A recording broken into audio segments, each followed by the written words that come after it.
ఎందుకో ఏమిటో ఎంతమందిలో ఉన్నా నాయద నీ జతే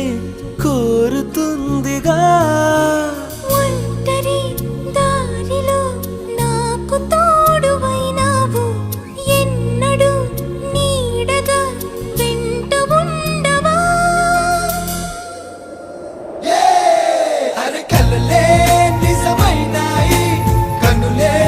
ఒకటై కలిపేస్తూ నీ చేయి అడుగే చిందయ్యి మన స్నేహాలు సావాసాలు కలకాలాలకు కథ కావాలి